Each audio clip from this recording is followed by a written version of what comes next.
നമസ്കാരം. ഹലോ ഡോക്ടറിലേക്ക് എല്ലാ പ്രേക്ഷകർക്കും സ്വാഗതം. മഴക്കാലമാണ്. പകർച്ചവ്യാധികളുടെ കാലം കൂടിയാണ് മഴക്കാലം എന്ന് പറയുന്നത്. മഴക്കാലത്ത് ശ്രദ്ധിക്കേണ്ട കാര്യങ്ങളെക്കുറിച്ചാണ് ഹലോ ഡോക്ടർ ഇന്ന് സംസാരിക്കുന്നത്. നമുക്കൊപ്പമുള്ളത് കൊല്ലം ഗവൺമെന്റ് മെഡിക്കൽ കോളേജിലെ കമ്മ്യൂണിറ്റി മെഡിസിൻ വിഭാഗം അഡീഷണൽ പ്രൊഫസർ ഡോക്ടർ ചിന്ത എസ് ആണ്. ഡോക്ടർ, ഹലോ ഡോക്ടറിലേക്ക് സ്വാഗതം. ഡോക്ടർ, ഇപ്പോൾ മഴക്കാലമാണല്ലോ. അപ്പോൾ എന്തെല്ലാം പകർച്ചവ്യാധികളെയാണ് നമ്മൾ ഈ മഴക്കാലത്ത് കരുതിയിരിക്കേണ്ടത്? അതുപോലെ തന്നെ എന്തെല്ലാം മുൻകരുതലുകളാണ് ഇതിനു വേണ്ടിയിട്ട് എടുക്കേണ്ടത്?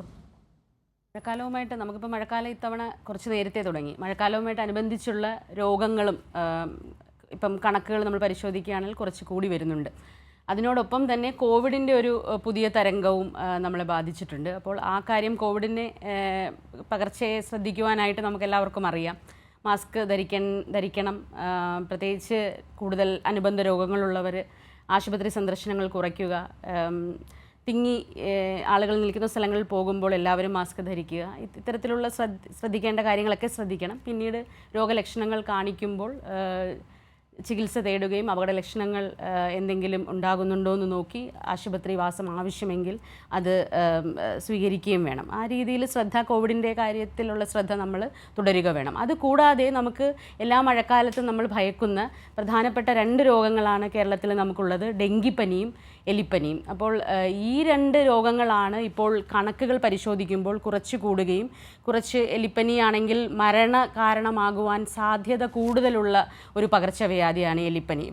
വെള്ളക്കെട്ടുകളൊക്കെ ഉണ്ടാകുമ്പോൾ അതോടനുബന്ധിച്ചുണ്ടാകുന്നതാണ്. അപ്പോൾ ഡെങ്കിപ്പനി, എലിപ്പനിയാണ് നമ്മൾ കൂടുതൽ ചർച്ച ചെയ്യേണ്ടതും കൂടുതൽ അറിവ് അതിനെക്കുറിച്ച് നേടുകയും പ്രതിരോധ പ്രവർത്തനങ്ങൾ നടപ്പിലാക്കുകയും വേണ്ട 2 രോഗങ്ങൾ.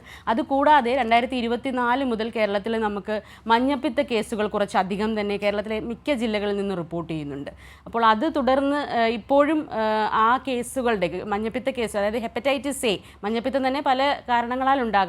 നമുക്കിപ്പോൾ ഔട്ട് ബ്രേക്ക് ആയിട്ടുള്ളത് ഹെപ്പറ്റൈറ്റിസ് എ വൈറസ് കാരണമുള്ള മഞ്ഞപ്പിത്തമാണ്. അത് ജലത്തിലൂടെ, മലിനമായ ജലത്തിലൂടെയും ഭക്ഷണത്തിലൂടെയും പകരുന്ന രോഗമാണ്. അപ്പോൾ അതിൻ്റെ കേസസ്, അപ്പോൾ ഈ എലിപ്പനിയും ഡെങ്കിയും മഞ്ഞപ്പിത്തം, ഹെപ്പറ്റൈറ്റിസ് എ, ഈ 3 കേസുകളാണ്. കോവിഡ് കുറച്ച് കേസുകൾ നമ്മൾ റിപ്പോർട്ട് ചെയ്യുന്നുണ്ട്. കോവിഡ് കൂടാതെ നമുക്ക് ഈ 3 കേസ്, പ്രത്യേകിച്ച് ഇത് 3ഉം മഴയും വെള്ളവും മലിനമായ ജലവുമായിട്ട് ബന്ധപ്പെട്ടതാണ്.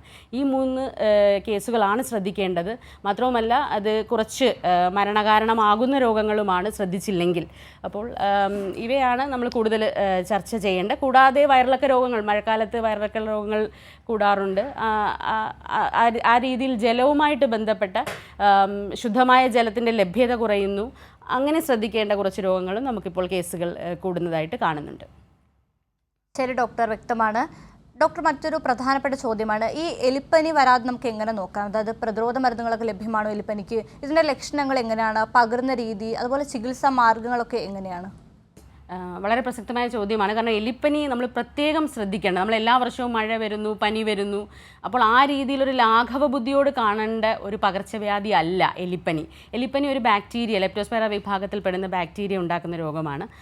ഇത് മൃഗങ്ങളുടെ, ഇതിൻ്റെ വാഹകരായ മൃഗങ്ങളെന്ന് പറയുമ്പോൾ എലി, മറ്റ് കന്നുകാലികൾ, നമ്മൾ വീട്ടിൽ വളർത്തുന്ന പട്ടി, പശു, ആട്, വന്യമൃഗങ്ങൾ, ഇവയുടെയൊക്കെ രോഗവാഹകരായ മൃഗങ്ങളുടെ കിഡ്നിയുമായി ബന്ധപ്പെട്ടുള്ള ട്യൂബ്യൂൾസിലാണ് ഈ രോഗാണു കാണുന്നതും. അത് അതിൻ്റെ മൂത്രത്തിലൂടെയാണ് നമ്മുടെ അന്തരീക്ഷത്തിലെത്തുന്നത്.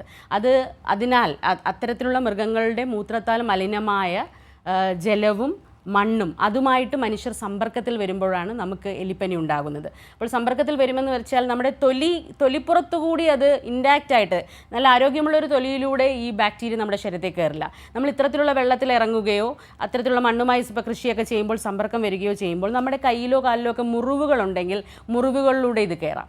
പിന്നെ മലിനമായ ജലത്താൽ നമ്മൾ മുഖമൊക്കെ കഴുകുമ്പോൾ കണ്ണിൻ്റെ മ്യൂക്കോസയും വായിലെ മ്യൂക്കോസയും, തൊലിയിലൂടെ കയറുകയില്ലെങ്കിലും കണ്ണിൻ്റെ മ്യൂക്കോസൽ മെംബ്രെയിൻ, വായിൻ്റെ മ്യൂക്കോസൽ മെംബ്രെയിൻ വഴി ഇത് കയറാം. അപ്പോൾ മലിനമായ ജലത്താൽ വായും കണ്ണുമൊക്കെ കഴുകുമ്പോൾ സാധ്യതയുണ്ട്. പിന്നെ വെള്ളക്കെട്ടിൽ ഇറങ്ങുമ്പോൾ മുറിവുകൾ നമ്മുടെ കാലിലോ കയ്യിലോ ഉണ്ടെങ്കിൽ അതുവഴി നമുക്ക് ഈ രോഗബാധ ഉണ്ടാകുവാനുള്ള സാധ്യതയുണ്ട്. അതുകൂടാതെ തന്നെ എലിപ്പനി മറ്റൊരു മാർഗം ഇത് പകരുന്നത് മലിനമായ ജലം, ഈ ഏതെങ്കിലും സാഹചര്യത്തിൽ നമ്മൾ കുടിക്കുന്ന ജലമോ ഭക്ഷണമോ ഇത്തരത്തിൽ മലിനമായ മൂത്രത്താൽ, മൃഗങ്ങളുടെ മലിനമായ മൂത്രത്താൽ മലിനപ്പെട്ടിട്ടുണ്ടെങ്കിൽ അത്തരത്തിലും ഒരു സാധ്യതയുണ്ട്.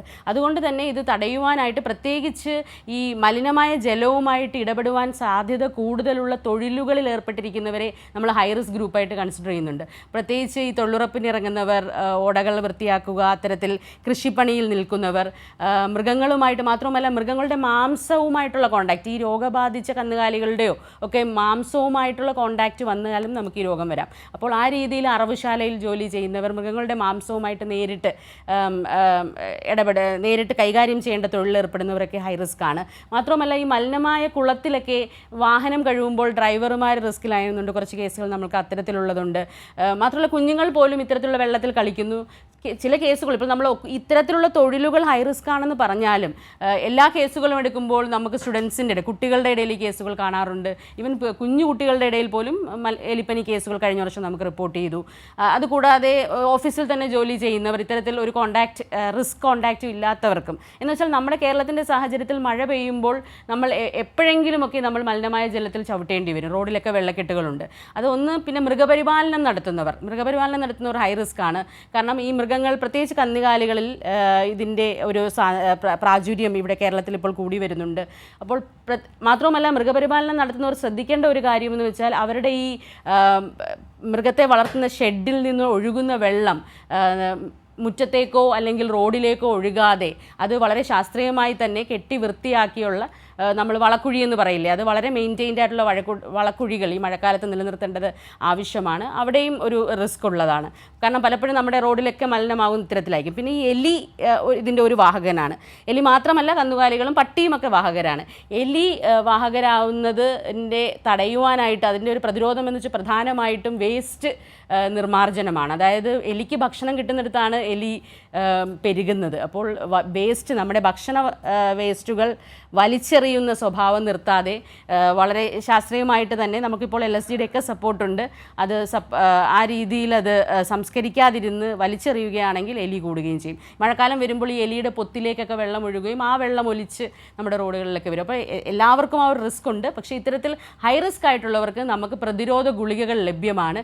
ഡോക്സിസൈക്ലിൻ എന്ന ഗുളിക ആഴ്ചയിൽ 200 മില്ലിഗ്രാം 100 മില്ലിഗ്രാമിൻ്റെ ഗുളികയായിട്ടാണ് കിട്ടുന്നത്. അത് 2 എണ്ണം ആഴ്ചയിൽ 200 മില്ലിഗ്രാം വെച്ച് നമ്മൾ ഈ റിസ്ക് ഉള്ളിടത്രയും, അതായത് ഇത്തരത്തിൽ മലിനജലവുമായിട്ട് കോണ്ടാക്റ്റ് വരാൻ സാധ്യതയുള്ള കാലം അത്രയും ആഴ്ചയിൽ ഒരു ദിവസം 200 മില്ലിഗ്രാം വെച്ച് കഴിക്കുക എന്നുള്ള പ്രതിരോധം നമുക്ക് ലഭ്യമാണ്. പിന്നെ അത് കണ്ടിന്യൂസ് എക്സ്പോഷർ, ഇപ്പം എപ്പോഴും ഇത്തരത്തിലുള്ള ജോലി ചെയ്യുന്നവർ ഒരു 4-5 ആഴ്ച കഴിച്ചിട്ട് കുറച്ച് ബ്രേക്ക് എടുത്തിട്ട് കഴിച്ചാൽ മതിയാകും. പിന്നെ ഈ ഫ്ലഡ്, മഴക്കാലവുമായിട്ടനുബന്ധിച്ച് പ്രളയമൊക്കെ ഉണ്ടാകുമ്പോഴും വെള്ളക്കെട്ടുകളും ഫ്ലഡൊക്കെ ഉണ്ടാകുമ്പോൾ നമ്മൾ അതിൻ്റെ രക്ഷാപ്രവർത്തനത്തിന് ഇറങ്ങുന്നവർക്കും റിസ്ക് ഉണ്ട്. ആ പ്രദേശത്ത് താമസിക്കുന്നവരെല്ലാം ഈ വെള്ളത്തിൽ കോണ്ടാക്റ്റിൽ വരുന്നുണ്ട്, അവർക്കെല്ലാം റിസ്ക് ഉണ്ട്. അപ്പോൾ ആ ഒരു സമയത്ത് ആ ഒരാഴ്ചയോ 1-2 ആഴ്ചയോ അടുത്ത ആഴ്ചയിലേക്കും അവർക്ക് ആ ഒരു വെള്ളവുമായിട്ട് എക്സ്പോഷർ ഉണ്ടായ ആഴ്ചയിലും അങ്ങനെയുള്ളവർക്കും ഈ ഡോക്സിസൈക്ലിൻ 200 മില്ലിഗ്രാം ആഴ്ചയിൽ ഒരു ദിവസം എന്ന് കഴിക്കാം. പിന്നീട് എലിപ്പനിയിൽ ഏറ്റവും ശ്രദ്ധിക്കാനുള്ളത് ഈ നമ്മളീ പറഞ്ഞ ഡെങ്കി ആണെങ്കിലും മഞ്ഞപ്പിത്തമാണെങ്കിലും കോവിഡ് ആണെങ്കിലും ഇവയൊക്കെ കാട്ടിയും നമുക്ക് മരണനിരക്ക് ഒരു 5% കൂടുതൽ, പലപ്പോഴും ഒരു സൗകര്യങ്ങൾ ചികിത്സയൊന്നും എടുക്കാതിരുന്നാൽ ഈവൻ 10% വരെ മരണനിരക്ക് കൂടുന്ന, ഇപ്പോൾ കേരളത്തിലാണെങ്കിലും നമ്മൾ പൊതുവെ എടുക്കുമ്പോൾ ഒരു 5-6% എല്ലാ രാജ്യങ്ങളിലും കൺഫേം കേസസിൽ നിന്ന് എത്ര മരണമുണ്ടാകുന്നു എന്നുള്ള റിപ്പോർട്ട് ചെയ്യുന്നത്. അപ്പോൾ മരണം അത് മാത്രവുമല്ല, നമ്മളിപ്പോൾ ഡെങ്കി കോവിഡിനൊക്കെ ആണെങ്കിൽ 2ാമത്തെ ആഴ്ചയ്ക്ക് ശേഷമൊക്കെ ആയിരിക്കും ആളുകൾ, 2ാമത്തെ ആഴ്ചയിലാണ് രോഗം മൂർച്ഛിക്കുന്നത്, അതിനൊടുവിലായിരിക്കും മരണമൊക്കെ സംഭവിക്കുന്നത്. പക്ഷേ എലിപ്പനിയെ സംബന്ധിച്ചിടത്തോളം നമ്മൾ പനി തുടങ്ങി വളരെ പെട്ടെന്ന് ഒരാഴ്ച കൊണ്ട് തന്നെ രോഗം മൂർച്ഛിച്ച് മരണം പെട്ടെന്ന് സംഭവിക്കുന്നു. മാത്രമല്ല എലിപ്പനിയുടെ പൊതുവേ നമുക്കുള്ള ടെസ്റ്റ് IgM എലൈസയാണ്. എലിപ്പനിയുടെ നമ്മൾ പൊതുവേ PCR ഇപ്പം നമ്മുടെ സ്റ്റേറ്റ് പബ്ലിക് ഹെൽത്ത് ലാബിലൊക്കെ ലഭ്യമാണെങ്കിൽ പോലും പൊതുവേ എല്ലായിടവും ലഭ്യമായിട്ടുള്ള ടെസ്റ്റ് IgM എലൈസയാണ്, അതായത് ആൻറ്റിബോഡി ടെസ്റ്റാണ്. അത് പോസിറ്റീവ് ആവാനായിട്ട് പൊതുവേ ഒരാഴ്ച എടുക്കും. ഒരു 5 ദിവസം 7 ദിവസമൊക്കെ ആയതിനു ശേഷമേ ആൻറ്റിബോഡി ടെസ്റ്റ് പോസിറ്റീവ് ആവുള്ളൂ. അപ്പോൾ പലപ്പോഴും എലിപ്പനി നമ്മൾ കണ്ടുപിടിക്കുന്നതിന് മുമ്പ് തന്നെ ആൾ രോഗം മുറിച്ചിച്ച്, മാത്രമല്ല മരണനിരക്കും കൂടുതലാണ്. അതുകൊണ്ട് ഇത്തരത്തിൽ പനികൾ വരുമ്പോൾ അത് എലിപ്പനിയാണോ ഡെങ്കിപ്പനിയാണോ എന്ന് തിരിച്ചറിയുവാൻ പ്രയാസമാണ്. ഈ ടെസ്റ്റുകൾ നമുക്ക് ഡെങ്കിക്കാണെങ്കിൽ ആദ്യം തന്നെ PCR-ഉം ഉണ്ട്, NS1 ആൻറ്റിജൻ ടെസ്റ്റുമുണ്ട്. അപ്പോൾ ഏത് രോഗമാണെന്ന് നിർണ്ണയിക്കുക ഉള്ളത് പ്രധാനമാണ്. മാത്രമല്ല എലിപ്പനിയാണെങ്കിൽ നമുക്കൊരു ആൻറ്റിബയോട്ടിക് ചികിത്സയുണ്ട് അതിന്, അതൊരു ബാക്ടീരിയ ആയതിനാൽ തന്നെ. മറ്റ് കോവിഡ് ഡെങ്കിയൊക്കെ ആണെങ്കിൽ വൈറസുകളായതുകൊണ്ട് നമ്മൾ സപ്പോർട്ടീവ് ട്രീറ്റ്മെൻറ്റേ ഉള്ളൂ, ആൻറ്റി വൈറലായിട്ട് നമ്മൾ കൊടുക്കുന്നില്ല. പക്ഷേ എലിപ്പനിയെ സംബന്ധിച്ചിടത്തോളം വളരെ ഫലപ്രദമായ ആൻറ്റിബയോട്ടിക് ഉണ്ട്. ഇപ്പോൾ OP ചികിത്സയിലാണ് നമ്മൾ ഡോക്സിസൈക്ലിൻ നൽകുകയും, അതല്ല ഇത്തിരി രോഗം മൂർച്ഛിക്കുകയാണ്, അഡ്മിഷൻ വരികയാണെങ്കിൽ നമ്മൾ ഇഞ്ചക്ഷൻ പെൻസിലിൻ ഇൻസുലിൻ നൽകി നമുക്ക് രോഗി രക്ഷിക്കാൻ പറ്റും. അപ്പോൾ ഇത് രോഗം എലിപ്പനിയാണെന്ന് കണ്ടെത്തിയാൽ മാത്രമേ ഈ ഒരു രീതിയിലേക്ക് പോകാൻ പറ്റുകയുള്ളൂ. അതുകൊണ്ട് പനി ലക്ഷണങ്ങൾ തുടങ്ങുമ്പോൾ മഴയല്ലേ പനിയല്ലേ എന്ന് കരുതിയിരിക്കാതെ നമ്മൾ ചികിത്സ തേടുക. അടുത്തുള്ള PHCയിൽ ഡോക്ടറെ ഒന്ന് കണ്ട് വേണ്ട പരിശോധനകൾ ചെയ്ത് ഏത് പനിയാണ് എന്ന് നിർണ്ണയിച്ചതിന് ശേഷം നമ്മൾ മുന്നോട്ട് പോകുന്നത് ആയിരിക്കും നല്ലത്. മാത്രവുമല്ല അപകട ലക്ഷണങ്ങൾ, ഇപ്പോൾ ഡെങ്കി ആണെങ്കിലും കോവിഡ് ആണെങ്കിലും എലിപ്പനി ആണെങ്കിലും അപകട ലക്ഷണങ്ങൾ എന്തൊക്കെയാണെന്ന് നമ്മൾ പെട്ടെന്ന് മനസ്സിലാക്കണം. പ്രത്യേകിച്ച് നമ്മുടെ ഹൃദയമിടിപ്പ് കൂടുക, ശ്വാസതടസ്സവുമായിട്ട് ബന്ധപ്പെട്ട പ്രശ്നങ്ങൾ. എലിപ്പനിയെ സംബന്ധിച്ചിടത്തോളം ആണെങ്കിൽ കരളും വൃക്കയും ആദ്യം ബാധിക്കപ്പെടും. കരളിനെ ബാധിക്കുമ്പോൾ അത് മഞ്ഞപ്പിത്തം. ഇപ്പോൾ ഈ മഞ്ഞപ്പിത്തം നിമിഷം ഡെങ്കു എലിപ്പനിയെ കുറിച്ച് നമ്മളിപ്പോൾ സംസാരിച്ചുകൊണ്ടിരിക്കുന്നത്. നമ്മളോട് ഒരു പ്രേക്ഷകൻ ചേരുന്നുണ്ട്. തിരുവനന്തപുരത്ത് നിന്നും ചന്ദ്രൻ നായരാണ്. ചന്ദ്രൻ നായർ ഡോക്ടറോട് ചോദിച്ചോളൂ.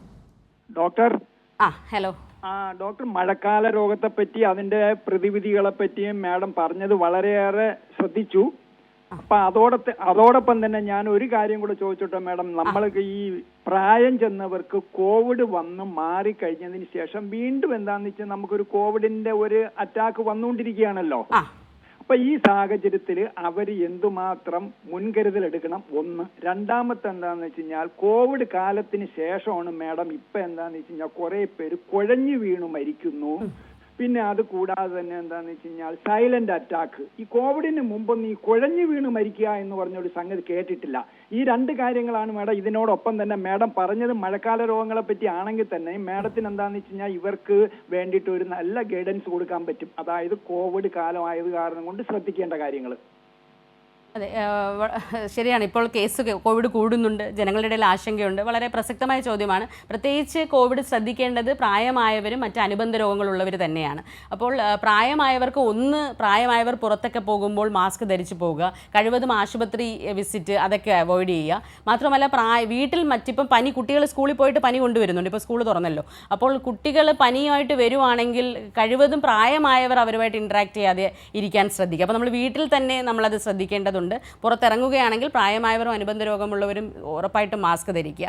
പിന്നെ രോഗലക്ഷണങ്ങൾ എന്തെങ്കിലും കാണിക്കുകയാണെങ്കിൽ റെസ്റ്റ് എടുക്കുകയും ഈ അപകട ലക്ഷണങ്ങൾ ഞാൻ പറഞ്ഞു വന്നതുപോലെ തന്നെ ഈ നമ്മൾ നേരത്തെ കോവിഡിൻ്റെ സമയത്ത് നമ്മൾ പരിശോധിച്ചതാണല്ലോ, ഈ ശ്വാസമിടിപ്പിൻ്റെ തോത് കൂടുക, ഹൃദയമിടിപ്പ് കൂടുക, ശ്വാസം മുട്ടുണ്ടാവുക, അമിതമായ വയറുവേദന, അല്ലെങ്കിൽ ബോധക്ഷയോ തലച്ചോറിനെ സംബന്ധിച്ചുള്ള ലക്ഷണങ്ങൾ കാണിക്കുക. ഇങ്ങനെയൊക്കെയുള്ള ലക്ഷണങ്ങൾ വരികയാണെങ്കിൽ ഉടനെ തന്നെ നമ്മൾ ആശുപത്രി പ്രവേശിക്കുവാൻ, അവിടെ അഡ്മിഷൻ എടുക്കുന്ന രീതിയിൽ ഡോക്ടറെ കാണാനായിട്ട് ശ്രദ്ധിക്കുകയും വേണം. പിന്നെ സാർ ചോദിച്ച കണക്ക് ഈ കുഴഞ്ഞു വീഴുന്ന പ്രശ്നം ശരിയാണ്. നമുക്ക് കോവിഡിന് ശേഷം കുറച്ച് ഈ ത്രോംബോട്ടിക് ആയിട്ടുള്ള, അതായത് തലച്ചോറിനെയും ഹൃദയത്തിനെയൊക്കെ ബാധിക്കുന്ന രീതിയിലുള്ള നമ്മൾ പല സ്റ്റഡീസും ലോങ് കോവിഡ് എന്നൊക്കെ പറഞ്ഞ് ഇപ്പോൾ പബ്ലിഷ്ഡ് ആയിട്ടുണ്ട്.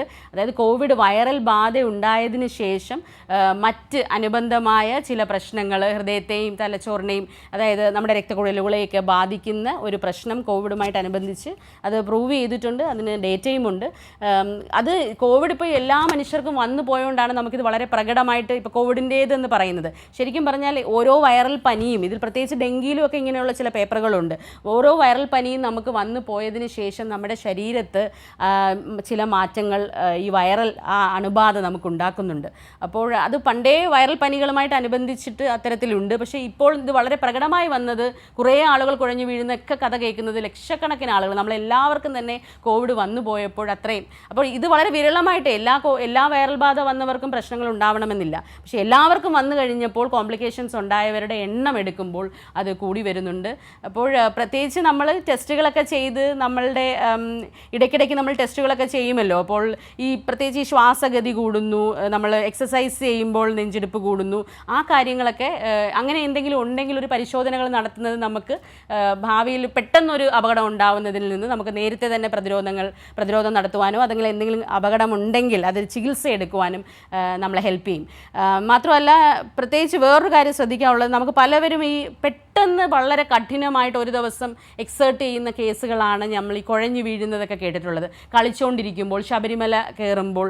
അപ്പോൾ നമ്മളൊരു ഗ്രേഡഡ് ആയിട്ട് എക്സസൈസ് ചെയ്യണം. കാരണം നമ്മുടെ ഹൃദയം ചിലപ്പോൾ എന്തെങ്കിലും ബാധിക്കപ്പെട്ടിട്ടുണ്ടെങ്കിൽ അത് നമുക്ക് എത്ര താങ്ങാൻ പറ്റുമെന്നുള്ളത് നമുക്കൊരു ധാരണ വേണം. അപ്പോൾ നമ്മൾ എക്സസൈസ് ഒക്കെ തുടങ്ങുമ്പോൾ, കളിക്കാൻ തുടങ്ങുമ്പോഴൊക്കെ ആദ്യത്തെ ദിവസം തന്നെ കയറി അരമണിക്കൂർ കളിക്കരുത്. ഒരു 5 മിനിറ്റ് കളിച്ച് അടുത്ത ദിവസം 10 അങ്ങനെ ആക്കുക. നടക്കാൻ പോകുന്നു, ഓടാൻ പോകുന്നു, ഒരു ശബരിമല പോകുന്നവരൊരു 2 ആഴ്ച മുമ്പ് തന്നെ നടന്ന് ശീലിക്കുക. ഈ രീതിയിലുള്ള കാര്യങ്ങളും ശരീരത്തിൽ മറ്റെന്തെങ്കിലും അസുഖങ്ങൾ നമ്മൾ ബാധിച്ചിട്ടുണ്ടോ എന്നുള്ള പരിശോധനകളൊക്കെ ഇടയ്ക്ക് നടത്തുന്നതും നന്നായിരിക്കും. ഡോക്ടർ, നമ്മൾ നേരത്തെ സംസാരിച്ചത് എലിപ്പനിയെ കുറിച്ചാണ്. ഇപ്പം അതുപോലെ തന്നെ പ്രധാനപ്പെട്ട ഒരു പനിയാണ് ഡെങ്കിപ്പനി എന്ന് പറയുന്നത്. ഈ ഡെങ്കിപ്പനി നമുക്ക് എങ്ങനെ തടയാം, എങ്ങനെ തിരിച്ചറിയാൻ പറ്റും, അതുപോലെ തന്നെ ചികിത്സ എങ്ങനെയാണ്, ചികിത്സയ്ക്ക് ശേഷമുള്ള വിശ്രമം, ഭക്ഷണക്രമം എന്നിങ്ങനെയുള്ള കുറേ കാര്യങ്ങളുണ്ടല്ലോ. അപ്പം അതെല്ലാം ഒന്ന് വ്യക്തമാക്കാമോ?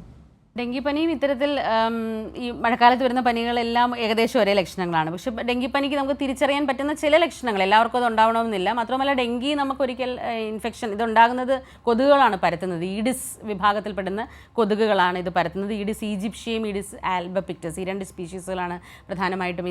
ഈ ഡെങ്കി വൈറസാണ്, ഇതൊരു വൈറസ് ബാധയാണ്. അത് 4 സീറോ ടൈപ്പാണ് ഇവിടെ പൊതുവേ നമുക്ക് കേരളത്തിലുള്ളത്. Zero type 1, 2, 3, 4. മാത്രമല്ല നമ്മൾക്ക് ഏകദേശം 1990 ഡോക്ടർ, നമുക്ക് ഈ മറുപടിയിലോട്ടും തിരിച്ചു വരാം. കൊല്ലത്ത് നിന്നൊരു പ്രേക്ഷകൻ ചേരുന്നുണ്ട്. കൊല്ലത്ത് നിന്ന് മുരളീധരനാണ്. മുരളീധരൻ, ഡോക്ടറോട് ചോദിച്ചോളൂ. ഡോക്ടർ, എനിക്ക് അറിയാനുള്ളത്, ഞാൻ കൊല്ലത്ത് നിന്നാണ് വിളിക്കുന്നത്. ഈ പ്രതിരോധ വാക്സിനെ കുറിച്ചാണ്. ഈ ഹെപ്പറ്റൈറ്റിസ് ബി, എ ഇതിനൊക്കെ പ്രതിരോധ വാക്സിൻ അത് ഫലപ്രദമാണോ? അതുപോലെ തന്നെ ഇതിന് മുമ്പ് ഏതെങ്കിലും പരിശോധന നടത്തണോ ഇതെടുക്കുന്നതിന്? പ്രായപരിധി ഉണ്ടോ? ഇത് സൗജന്യമാണോ? എല്ലാ ആശുപത്രിയിലും കിട്ടുമോ? ഇതൊക്കെയാണ് എനിക്കൊന്ന് അറിയേണ്ടത്. ഇപ്പോൾ ഈ സമയത്ത് കൊല്ലത്തുനിന്ന് പ്രത്യേകിച്ച് ചോദിക്കാൻ പറ്റിയ ചോദ്യം തന്നെയാണ്. കാരണം കൊല്ലത്ത് നമുക്ക് മഞ്ഞപ്പിത്ത കേസുകൾ നന്നായിട്ട്, ഹെപ്പറ്റൈറ്റിസ് എ കേസുകൾ കൂടുന്നു. കൊല്ലത്ത് മാത്രമല്ല എല്ലാ ജില്ലയിലും ഉണ്ട്. ഞാൻ കൊല്ലം മെഡിക്കൽ കോളേജ് വർക്ക് ചെയ്യുന്നുണ്ട് പറഞ്ഞതാണ്. ഹെപ്പറ്റൈറ്റിസ് എക്ക് നമുക്ക് വാക്സിൻ ഉണ്ട്. ഹെപ്പറ്റൈറ്റിസ് ബി പൊതുവെ രക്തത്തിലൂടെ പകരുന്നതാണ്, രക്തവും ലൈംഗിക ബന്ധത്തിലൂടെയും പകരുന്നതാണ്. നമ്മൾ പ്രത്യേകിച്ച് ഈ ആരോഗ്യ പ്രവർത്തകർ, രോഗികളുടെ രക്തമായിട്ടൊക്കെ കോൺടാക്ട് വരുന്നവർക്കാണ് കൂടുതൽ റിസ്ക് ഉള്ളത്. അതിന് വാക്സിൻ ഉണ്ട്, വളരെ ഫലപ്രദമാണ്. 2 വാക്സിനും, എയുടെയും ബിയുടെയും വാക്സിൻ 90% എഫക്റ്റീവാണ്, പ്രാപ്തിയുള്ളതാണ്, ഫലപ്രദമാണ്. അതിൽ ഹെപ്പറ്റൈറ്റിസ് ബി ഇപ്പോൾ നമ്മൾ കുഞ്ഞുങ്ങൾക്കെല്ലാം ഇപ്പോൾ ഒരു ഏകദേശം 90കൾ തൊട്ട് നമ്മൾ കുട്ടികൾക്കെല്ലാം അവരുടെ കുത്തിവയ്പ്പുകളുടെ കൂടെ എടുക്കുന്നതാണ്. പക്ഷെ മുതിർന്നവർ എടുത്തിട്ടുണ്ടാവുകയില്ല. അപ്പോൾ ഹെപ്പറ്റൈറ്റിസ് ബി നമുക്ക് വലിയ എന്ന് വെച്ചാൽ ഇത്തരത്തിലുള്ള റിസ്ക് ആണ്. പക്ഷേ ഹെപ്പറ്റൈറ്റിസ് എ, അതാണിപ്പോൾ ഇവിടെ ഏറ്റവും പ്രാചുര്യത്തിലുള്ള മഞ്ഞപ്പിത്ത രോഗം. അത് മലിനമായ ജലത്തിലും ഭക്ഷണത്തിലൂടെ ഉണ്ടാവുന്നത്. അതിന് വാക്സിൻ ഉണ്ട്, 2 തരം വാക്സിൻ ഉണ്ട്. കിൽഡും ഉണ്ട്, ലൈവ് വാക്സിനും ഉണ്ട്. അത് ലൈവ് ആണെങ്കിൽ ഒരു കുത്തിവയ്പ്പ് എടുത്താൽ മതിയാവും. കിൽഡ് വാക്സിനാണ് നിങ്ങൾ എടുക്കുന്നതെങ്കിൽ ഒരു തവണ എടുത്തിട്ട് 6 മാസത്തിന് ശേഷം ഒരു ബൂസ്റ്റർ ഡോസ് കൂടെ എടുക്കേണ്ടി വരും. പക്ഷേ ഇത്തിരി കോസ്റ്റ്ലിയാണ്. ഇത് ഫ്രീ ആയിട്ട് അവൈലബിൾ അല്ല. കാരണം സർക്കാർ സപ്ലൈ, നമ്മുടെ ഗവൺമെൻറ് ഹോസ്പിറ്റൽ വരെ സപ്ലൈ ചെയ്യുന്ന വാക്സിൻ അല്ല ഹെപ്പറ്റൈറ്റിസ് എയുടെ വാക്സിൻ. അത് ഒരു 1500 രൂപയ്ക്ക് അടുത്ത് പുറത്ത് വില, 1500 പുറത്ത് വില, 2000 അടുത്തോളം വില വരുന്നുണ്ട് ഈ വാക്സിന്. പക്ഷേ ഇത്തരത്തിൽ നിറച്ച് കേസുകളുള്ള സാഹചര്യങ്ങളിൽ ഇത് വാക്സിൻ എടുക്കുന്നത് ഉത്തമമായിരിക്കും. പിന്നീട് ഈ മഞ്ഞപ്പിത്തത്തിൽ നമ്മളിപ്പോൾ അവിടെ എല്ലായിടവും, ഇപ്പോൾ കേരളത്തിൽ മുഴുവൻ ശ്രദ്ധിക്കാനുള്ളത് ഈ കുടിക്കുന്ന വെള്ളത്തിൻ്റെ ശുദ്ധതയാണ്. പലപ്പോഴും നമ്മുടെ ഈ താഴ്ന്ന പ്രദേശങ്ങളിലെ കിണറുകൾ മൊത്തത്തിൽ മലിനമാണ്. ഈ വീടുകൾ അടുത്തടുത്തിരിക്കുകയും സെപ്റ്റിക് ടാങ്കും കിണറും അടുത്തടുത്ത് വരികയും, സെപ്റ്റിക് ടാങ്ക് പലപ്പോഴും മെയിൻ്റനൻസും കറക്റ്റ് ആയിരിക്കില്ല. വെള്ളം കയറുന്ന സമയത്ത് ഈ കിണറിൻ്റെ ലെവലും സെപ്റ്റിക് ടാങ്കിൻ്റെ ലെവലും ഒക്കെ മിക്സ് ആവുകയും, വാട്ടർ ലെവൽ അങ്ങനെ കിണറുകളൊക്കെ കണ്ടാമിനേറ്റഡ് ആണ്. നമ്മൾ മിക്കവാറും ടെസ്റ്റ് ചെയ്യുമ്പോൾ ഈ കോളിഫോം ബാക്ടീരിയ, ഈ കോളൈ മിക്ക കിണർ വെള്ളത്തിൽ പ്രത്യേകിച്ച് താഴ്ന്ന പ്രദേശങ്ങളിൽ കിട്ടുന്നുണ്ട്. അപ്പോൾ അങ്ങനെയുള്ള സ്ഥലങ്ങളിൽ മഞ്ഞപ്പിത്ത ബാധ ഉണ്ടാവുകയാണെങ്കിൽ പെട്ടെന്ന് അത് പടരുകയും ചെയ്യും. അപ്പം നമ്മൾ വെള്ളം നമുക്ക് മറ്റൊരു കാര്യം ചെയ്തില്ലെങ്കിൽ നമുക്ക് ചെയ്യാമെന്നുള്ളത് തിളപ്പിച്ചാറ്റിയ വെള്ളം മാത്രം കുടിക്കുക എന്ന് ശ്രദ്ധിക്കുക. കിണർ ക്ലോറിനേറ്റ് ചെയ്യാൻ, അതും വൈറസിന് സാധാരണ ക്ലോറിനേഷൻ അല്ല, ഹെപ്പറ്റൈറ്റിസ് എ വൈറസിനാണെങ്കിൽ സൂപ്പർ ക്ലോറിനേറ്റ് ചെയ്യേണ്ടി വരും. അധികം അളവിൽ, ഇരട്ടി അളവിൽ കിണർ ക്ലോറിനേറ്റ് ചെയ്യുക. പിന്നെ രോഗികളുടെ ശുദ്ധിയും നമ്മുടെ കൈയുടെ ശുദ്ധി, അവർ ഉപയോഗിക്കുന്ന കക്കൂസ് വൃത്തിയായിട്ട് ഉപയോഗിക്കുക, ആ രീതിയിലുള്ള കാര്യങ്ങളും ശ്രദ്ധിക്കാനുണ്ട്. പക്ഷേ വാക്സിൻ ഫലപ്രദമാണ്. പ്രത്യേകിച്ച് ഈ ഒരു ചെറുപ്പത്തിൽ കോളേജിലൊക്കെ പോകുന്നവരൊക്കെ എടുക്കുന്നത് നന്നായിരിക്കും. കാരണം ഇപ്പോൾ ഇത്രയും ഔട്ട് ബ്രേക്ക് ഉള്ളതുകൊണ്ട് കൂട്ടത്തിൽ താമസിക്കുന്നവർ, റിസ്ക് ഉള്ള ഏരിയയിലുള്ളവർക്കൊക്കെ എടുക്കുന്നത് നന്നായിരിക്കും. പക്ഷേ അതിൻ്റെ വിലയാണ് ഒരു ലിമിറ്റേഷൻ. 2000-അടുത്ത് വില വരുന്നു, ഫ്രീ അല്ല എന്നുള്ള ഒരു വിഷയമുണ്ട്. അതാണ്. പക്ഷേ വാക്സിൻ ഇഫക്റ്റീവാണ്. അത് എടുക്കാൻ പറ്റില്ലെങ്കിൽ നമ്മൾ ഇത്തരത്തിൽ എടുത്താലും എടുത്തില്ലെങ്കിലും നമ്മൾ ഈ തിളപ്പിച്ചാറ്റിയ വെള്ളം കുടിക്കുക എന്നുള്ളത് ഇപ്പം പ്രത്യേകിച്ച് ഈ ഒരു സീസണിൽ ശ്രദ്ധിക്കുക. കിണർ ക്ലോറിനേറ്റ് ചെയ്യുക, വൃത്തിയായിട്ട് സൂക്ഷിക്കുക, ഈ വക കാര്യങ്ങളാണ് ശ്രദ്ധിക്കേണ്ടത്. ഡോക്ടർ, പ്രേക്ഷകനെ വ്യക്തമായി മനസ്സിലാക്കുന്നു. നമ്മൾ നേരത്തെ ഡെങ്കിപ്പനിയെ കുറിച്ചാണ് സംസാരിച്ചത്. അതായത് എങ്ങനെയാണ് വരുന്നത്, ചികിത്സ എങ്ങനെയാണ്, ചികിത്സയ്ക്ക് ശേഷം എന്താണ് ശ്രദ്ധിക്കേണ്ടത്, അതുപോലെ ഭക്ഷണക്രമം, അത് ഡോക്ടർക്ക് തുടരാം. 4 സീറോ ടൈപ്പാണ് നമുക്കിവിടെ കൂടുതലുള്ളത്. അപ്പോൾ ഈ 2000 ആദ്യം മുതൽ 90 അവസാനം മുതൽ നമുക്ക് ഈ ഡെങ്കി കേസസ് കേരളത്തിലുണ്ട്. 2003 ഔട്ട് ബ്രേക്ക് ആയിട്ട് വലുതായിട്ടുണ്ടായത്. പിന്നീട് പല ഔട്ട് ബ്രേക്കുകളും ഉണ്ടായി. അപ്പോൾ നമുക്ക് സീറോ ടൈപ്പ് 1 ഉം 2 ആയിരുന്നു കൂടുതലുള്ളത്.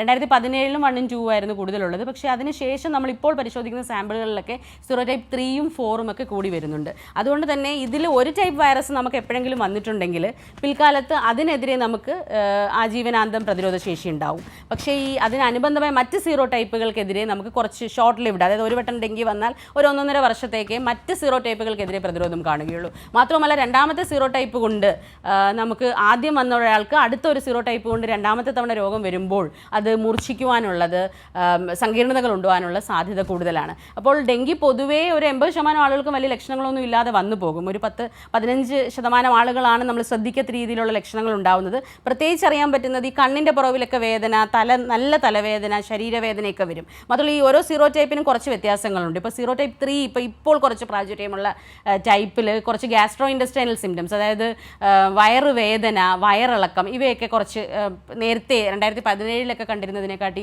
കൂടുതൽ കാണുന്നുണ്ട്. പിന്നെ രക്തം പൊടിക്കും, അതായത് ഡെങ്കി തന്നെ സിവിയർ ആവുമ്പോൾ, തീവ്രമാവുമ്പോൾ രക്തസ്രാവത്തോടു കൂടി ഡെങ്കി എന്നൊരു വിഭാഗം തന്നെയുണ്ട്. മാത്രമല്ല ഇപ്പോൾ രക്തം പൊടിക്കുന്നത് അത് നമ്മുടെ ആന്തരികമായിട്ട് നമുക്ക് രക്തസ്രാവം കുടലിലൊക്കെ വയറ്റിലൊക്കെ ഉണ്ടാകുമ്പോൾ അത് മലം കറുത്ത നിറത്തിൽ വരും. അതൊരു പ്രധാന ലക്ഷണമാണ്. വായിലൊക്കെ രക്തം പൊടിക്കുക. പിന്നീട് ചിലർക്ക് ഇങ്ങനെ റാഷസ് വരും, നമ്മൾ ഈ പാടുകൾ വരും, പനിയും പാടും.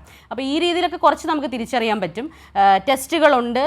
ഇത്തരത്തിൽ പനി വരുന്നുണ്ടെങ്കിൽ അധികം വൈകാതെ തന്നെ മൂർച്ഛിക്കുവാനായിട്ട് വെയിറ്റ് ചെയ്യാതെ തന്നെ നമുക്ക് അടുത്തുള്ള ആശുപത്രി, നമ്മുടെ ഗവൺമെൻറ് ആശുപത്രിയിൽ തന്നെ ചെന്നാൽ ഇപ്പോൾ ടെസ്റ്റുകളുണ്ട്. NS1 ടെസ്റ്റാണ്. ആദ്യത്തെ ഒരു 5 ദിവസമാണെങ്കിൽ നമുക്ക് PCR എപ്പോഴും ചെയ്യാം. നമ്മുടെ പ്രാഥമിക ആരോഗ്യ കേന്ദ്രങ്ങളിലൊക്കെ ഇപ്പോൾ ലഭ്യമായിട്ടുള്ള NS1 എലൈസയും NS1 കാർഡ് ചിലയിടത്താണ്, മിക്കയിടത്തും എലൈസ ഉണ്ട് ഇപ്പോൾ. അപ്പോൾ NS1 ടെസ്റ്റ് ആദ്യത്തെ 5 ദിവസത്തിനുള്ള പനിയാണെങ്കിൽ NS1 ടെസ്റ്റ്, ആൻറ്റിജൻ ടെസ്റ്റ് ചെയ്ത് നമുക്ക് രോഗമുണ്ടോ എന്ന് സ്ഥിരീകരിക്കാം. 5 ദിവസമോ കഴിഞ്ഞ പനിയാണെങ്കിൽ IgM ഡെങ്കി എലൈസ ഉണ്ട്, ഡെങ്കി IgM എലൈസ ടെസ്റ്റ് ഉണ്ട്. അത് പരിശോധിക്കുക തന്നെ വേണം. പിന്നീട് ഈ സാധാരണ പനികൾക്കെല്ലാം നമ്മൾ നന്നായിട്ട് റെസ്റ്റ് എടുക്കുക, ധാരാളം വെള്ളം കുടിക്കുക, അതാണ് ഏറ്റവും പ്രധാനം. അധ്വാനിക്കരുത്. കാരണം ഈ ഡെങ്കിപ്പനി പൊതുവെ 2 ദിവസം പനി മൂർച്ഛിച്ച് നിന്നതിന് ശേഷം ഒരു 3-4 ദിവസം ആകുമ്പോൾ പനി കുറയും. അതിനുശേഷമാണ് സാധാരണ സങ്കീർണതകളിലേക്ക് പോവുകയും നമ്മുടെ മറ്റ് അവയവങ്ങളെ, കരൾ, വൃക്ക, ഹൃദയം, വളരെ വിരളമായിട്ട് മസ്തിഷ്കമൊക്കെ ബാധിക്കപ്പെടാറുണ്ട്. അപ്പോൾ ഈ അവയവങ്ങളെയൊക്കെ ബാധിക്കുന്ന രക്തസ്രാവം ഉണ്ടാകുന്നത് നമ്മുടെ സാധാരണ പ്ലേറ്റ്ലെറ്റ് ടെസ്റ്റൊക്കെയാണ് ചെയ്യുന്നത്. പക്ഷേ പ്ലേറ്റ്ലെറ്റ് സിവിയറിറ്റിയുടെ അത്ര വലിയൊരു ഇൻഡെക്സ് അല്ല, അത് സാധാരണ തിരിച്ച് കയറും. ഈ മറ്റ് അവയവങ്ങളെ ബാധിക്കുന്നത്, ലിവർ പ്രശ്നമുണ്ടാകുന്നു, ഇത്തരത്തിലുള്ള കാര്യങ്ങൾ ഒരു 3-4 ദിവസം, അത് ഒരാഴ്ച അവസാനിക്കാറാവുമ്പോഴത്തേക്കാണ് ഉണ്ടാകുന്നത്. ആ സമയത്തേക്ക് നമ്മൾ പനി കുറഞ്ഞു എന്ന് പറഞ്ഞ് കഠിനാധ്വാനം ചെയ്താൽ തീവ്രത ഉണ്ടാകുവാനുള്ള സാധ്യതയും കൂടുതലാണ്. അതുകൊണ്ട് തന്നെ നന്നായിട്ട് ഒരാഴ്ച നല്ല റെസ്റ്റ് എടുക്കുകയും ധാരാളം വെള്ളം കുടിക്കുകയും ചെയ്യുക എന്നുള്ളതാണ് ഇതിൽ പ്രധാനം. സ്വയം ചികിത്സ അരുത്, ഡോക്ടറെ കണ്ട് ചികിത്സ തേടുക. ഈ ഇത്തരത്തിലുള്ള അപകട ലക്ഷണങ്ങൾ, ഭയങ്കര അമിതമായ വയറുവേദന, ഇതാണ് ശ്വാസം മുട്ട്, ഹൃദയ ഇടിപ്പ് കൂടുക, പൾസ് റേറ്റ് കൂടുക, റെസ്പിറേറ്ററി റേറ്റ് കൂടുക, പിന്നീട് മസ്തിഷ്കവുമായിട്ട് ബന്ധപ്പെട്ടിട്ടുള്ള ബോധക്ഷയം, അത്തരത്തിലുള്ള എന്തെങ്കിലും ലക്ഷണങ്ങൾ കാണിക്കുക, രക്തസ്രാവം, ഇവയൊന്നും വെച്ചുകൊണ്ടിരിക്കരുത്. ഇത്തരത്തിലുള്ള എന്ത് ലക്ഷണം തോന്നിയാലും ഉടനെ തന്നെ നല്ലൊരു ആശുപത്രിയിൽ കാണിച്ച് ചികിത്സ തേടുക എന്നുള്ളതാണ്. പിന്നീട് ഏറ്റവും പ്രധാനം പ്രതിരോധമാണ്. പനി വന്നതിന് ശേഷം ഉണ്ടാകുന്ന സങ്കീർണതകളും അതിൻ്റെ കോസ്റ്റും, ആ ഒരു ചെലവ് തന്നെ നിങ്ങളൊന്ന് ആലോചിക്കുക. ഒരു ആശുപത്രി അഡ്മിറ്റ് ചെയ്യേണ്ടി വരികയാണെങ്കിൽ അതിൽ പ്രതിരോധമാണ് ഇമ്പോർട്ടൻറ്റ്. ഈ കൊതുക് നിയന്ത്രണം, പ്രത്യേകിച്ച് ഈഡിസ്, നമ്മുടെ വേറെ ദൂരെ നിന്നൊന്നും പോയി നമുക്ക് കൊതുകിനെ കിട്ടേണ്ട, നമ്മുടെ വീട്ടിൽ നമ്മൾ വളർത്തുന്ന, നമ്മുടെ ചുറ്റും വളർത്തുന്ന കൊതുകുകൾ, നമ്മുടെ വീടോ നമ്മുടെ അപ്പുറത്തെ വീട്ടിലാളോ വളർത്തുന്ന കൊതുക്, അല്ലെങ്കിൽ നമ്മുടെ ഓഫീസിൽ നമ്മൾ വളർത്തുന്ന, നമ്മുടെ സ്കൂളിൽ നമ്മൾ വളർത്തുന്ന കൊതുകുകൾ മാത്രമേ നമ്മൾ ഈ ഇത് ഉണ്ടാക്കുന്നുള്ളൂ. അതുകൊണ്ട് തന്നെ നമ്മൾ ഈ ഉറവിടങ്ങൾ, ചെറിയ പാത്രം കുപ്പിയിലൊക്കെയാണ് ഇത് കാണാറുള്ളത്. അതാണ് ആഴ്ചയിൽ ഒരു ദിവസം നമ്മൾ ഡ്രൈ ഡേ ഒബ്സർവ് ചെയ്യണം എല്ലാം. കാരണം ഒരാഴ്ച കൊണ്ടാണ് ഒരു മുട്ട വിരിഞ്ഞ് കൊതുകാകുന്നത്. അതുകൊണ്ടാണ് ആഴ്ച ഒരു ദിവസം നമ്മളെ ഒന്ന് ചുറ്റും നടന്ന് പരിസരമൊക്കെ വൃത്തിയാക്കുക. എങ്കിൽ ഇത് നമുക്ക് തടയാൻ പറ്റും. 2, നല്ല ഔട്ട് ബ്രേക്ക് ഉള്ള ഇപ്പം ഡെങ്കി കേസസ് ഒത്തിരിയുണ്ട്. ആ സമയത്ത് നമ്മൾ വീട്ടിനകത്ത് വലിയ കൊതുകുകൾ വരുമ്പം നമ്മൾ ഈ ഉറവിടം നശീകരിച്ചുകൊണ്ടിരുന്നിട്ട് കാര്യമില്ല. നല്ല കേസസ് ഉള്ള സമയത്ത് ഈ വലിയ കൊതുവിനെ കൊള്ളാൻ നമുക്ക് സ്പ്രേകളൊക്കെ ഉപയോഗിക്കാം. അത് പ്രത്യേകിച്ച് നമ്മുടെ ഭിത്തിയുടെയൊക്കെ ഒരു പകുതിയിൽ നിന്ന് താഴെയിലോട്ട്, നമ്മുടെ ഫർണിച്ചറിൻ്റെയൊക്കെ അടിയിൽ, അവിടെയൊക്കെ സ്പ്രേ ഉപയോഗിച്ച് നമുക്ക് കൊതുകുകളെ കൊല്ലാം. നമ്മുടെ പേഴ്സണൽ പ്രൊട്ടക്ഷന് വേണ്ടി നമ്മൾ കൊതുക് ഇപ്പോൾ പ്രത്യേകിച്ച് സ്കൂളിലും കോളേജിലും ഒക്കെ പോകുമ്പോഴോ, അല്ലെങ്കിൽ ഈ രാവിലെ ട്യൂഷന് പോകുമ്പോൾ, വൈകിട്ട് ട്യൂഷന് പോകുമ്പം, പറമ്പിലൊക്കെ ഇറങ്ങി വർക്ക് ചെയ്യുമ്പം ലേപനങ്ങൾ, ഈ മൊസ്കിറ്റോ റിപ്പല്ലൻ്റ് ലേപനങ്ങൾ ലഭ്യമാണ്. അത് നമുക്ക് ഈ ഒരു സീസണിൽ, പ്രത്യേകിച്ച് ഈ ഔട്ട് ബ്രേക്ക് ഉള്ള കേസുകൾ കൂടുതൽ റിപ്പോർട്ട് ചെയ്യുന്ന സീസണിൽ ഉപയോഗിക്കാം. ശരീരം കവർ ചെയ്യുന്ന വസ്ത്രം, അതായത് കാലും കൈകളും കവർ ചെയ്യുന്ന വസ്ത്രം, പിന്നെ കൊതുക് വീടിനകത്ത് കയറാത്ത രീതിയിൽ നമ്മൾ സന്ധ്യയ്ക്കും രാവിലെയൊക്കെ വാതിലുകൾ അടച്ചിടുക. ജനലിലൊക്കെ നമുക്ക് മൊസ്കിറ്റോ നെറ്റ്സ് ഉപയോഗിക്കാം. കുഞ്ഞുങ്ങളെ പ്രത്യേകം ശ്രദ്ധിക്കുക. പിന്നെ രോഗി എപ്പോഴും കൊതുക് വലയിൽ തന്നെ കിടക്കുക. കാരണം ഈ കൊതുക് ഒരു രോഗിയെ കടിച്ചിട്ടാണ് അതിൻ്റെ ശരീരത്തിലേക്ക് ഈ വൈറസ് കയറുകയും പിന്നെ ഒരു 8-10 ദിവസം കഴിയുമ്പോൾ ആ കൊതുക് രോഗം പരത്തുവാൻ പ്രാപ്തനായിരിക്കും. അപ്പോൾ അതുകൊണ്ട് രോഗിയെ നമ്മൾ കൊതുക് വലയിൽ കിടത്തുക എന്നുള്ളതും വളരെ പ്രധാനമാണ്. ശരി ഡോക്ടർ, ഒരു സമയപരിമിതി മൂലം ഞാനൊന്ന് ഇടപെടുകയാണ്. മഴക്കാലത്ത് ശ്രദ്ധിക്കേണ്ട കാര്യങ്ങളെക്കുറിച്ചാണ് ഹലോ ഡോക്ടർ ഇന്ന് നമ്മൾ സംസാരിച്ചത്. നമുക്കൊപ്പം ഉണ്ടായിരുന്നത് കൊല്ലം ഗവൺമെന്റ് മെഡിക്കൽ കോളേജിലെ കമ്മ്യൂണിറ്റി മെഡിസിൻ വിഭാഗം അഡീഷണൽ പ്രൊഫസർ ഡോക്ടർ ചിന്ത എസ് ആണ്. ഡോക്ടർ നന്ദി. ഹലോ ഡോക്ടറിന്റെ ഇന്നത്തെ സമയം ഇവിടെ അവസാനിക്കുന്നു.